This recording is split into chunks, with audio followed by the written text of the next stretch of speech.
মানে কিছু কথা যে বলবো ওই মানসিক ওই অবস্থা আমার কিন্তু খুব একটা নেই। আপনারা সকলেই জানেন, হয়তো অনেকে জানেন না, গত 5ই মে 7 মাইল নামক সেই জামতলী স্থানে যে বাস ট্রাক মুখোমুখি সংঘর্ষে ঘটনাস্থলে নিহত হয়েছে পারানা সুলতানা লিপি, তিনি আমারই সহধর্মিণী। আমাদের আজ থেকে 31 বছর আগে আমরা ছাত্র জীবন থাকা অবস্থায় আমরা বন্ধনে আবদ্ধ হয়েছিলাম। আমার 2টি সন্তান রয়েছে, মিম এবং ফাইল। তো আজকে আমার সহধর্মিণী মিম ফাইমের আম্মু পৃথিবী থেকে চির বিদায় নিয়েছে।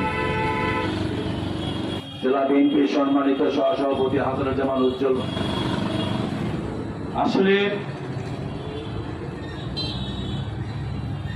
কুল্লু নাফসিন যায়কাতুল মাউত সূরা আল ইমরানে রয়েছে, প্রত্যেক মানুষকে তার মৃত্যুর স্বাদ গ্রহণ করতে হবে।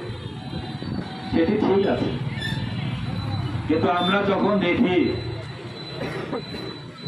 যে আমাদের বিশেষ করে দিনাজপুরে প্রতিনিয়ত সড়ক দুর্ঘটনা নির্মম ভাবে প্রাণহানি ঘটছে, কি ছাত্র, কি শিক্ষক, কি আইনজীবী, কি চিকিৎসক, কি প্রকৌশলী, কি কৃষক, কি শ্রমিক, কি মেহনতি মানুষ, কিন্তু আমরা দিনাজপুরের সেই সড়ক বিভাগের, সড়ক ও পরিবহন বিভাগের সরকারি ঊর্ধ্বতন কর্তৃপক্ষ, পাশাপাশি দিনাজপুরের বাস, ট্রাক, ট্যাঙ্ক লরি এর মালিক সমিতি কর্তৃপক্ষ, দিনাজপুরের বাস, ট্রাক শ্রমিক ইউনিয়নের কর্তৃপক্ষ, আমরা কি দেখি তাদের ভূমিকাটা কোথায়?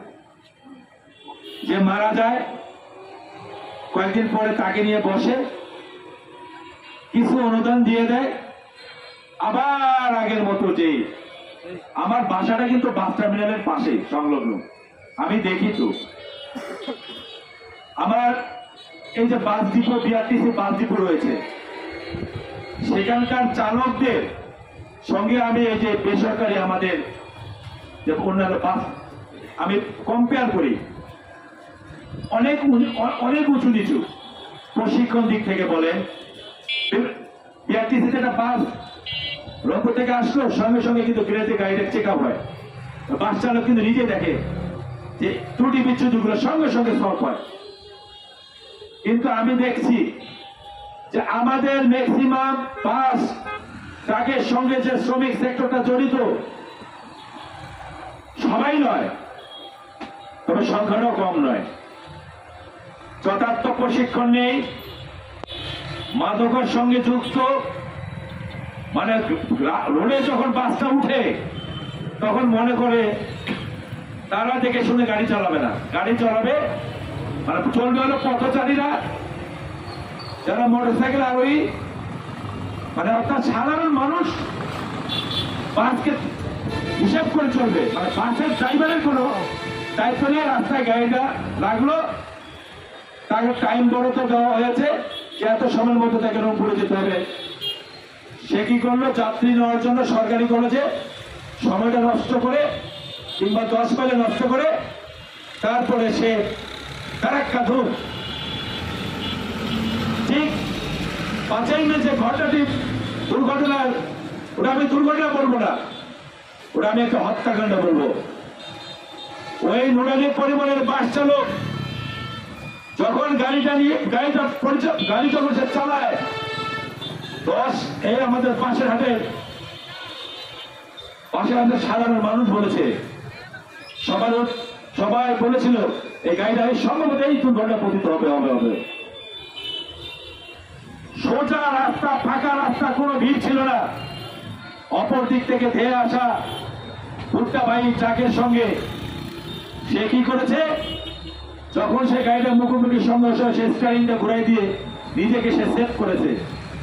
ফলশ্রুতিতে প্রাণ চলে গেছে ঘটনাস্থলে আমার সহধর্মিনী এবং তার দুদিন পরে একজন ছাত্রের এবং 10 থেকে 15 জন গুরুতর আহত। আমার প্রশ্নটা হলো, এই বর্তমান প্রশাসনের যে আপনারা এখন পর্যন্ত বাস চালককে গ্রেফতার করতে সক্ষম হননি কেন? এই আমরা ভুলে যাইনি, এই কিছুদিন, এই গত বছরের ঘটনা 5 জুনের আগে এই পুলিশ প্রশাসন সম্পূর্ণ রাজনৈতিকভাবে লালিত পালিত একটা প্রশাসন। তখন এরা ফ্যাসিস্ট সরকারের বিরুদ্ধে আন্দোলন সংগ্রামরত, তখন ওই বিএনপি সব বিরোধী দলের নেতা কর্মীদের তারা ঠিকই ঠিকানা খুঁজে পায়, তখন গায়েবী মামলা দেয়, যেখানে তাকে ধরে নিয়ে আসে। আজকে ওই পুলিশ প্রশাসন ড্রাইভারকে খুঁজে পায় না। তারা এখানে করেছে কি, বাদী আমার সহধর্মিনীর ছোট ভাই, সে মামলা দিয়েছে বাস ট্রাকের বিষয়ে, আর পুলিশ প্রশাসন ভুলে সেটা ট্রাকের বিষয়ে মামলা রুজু করেছে।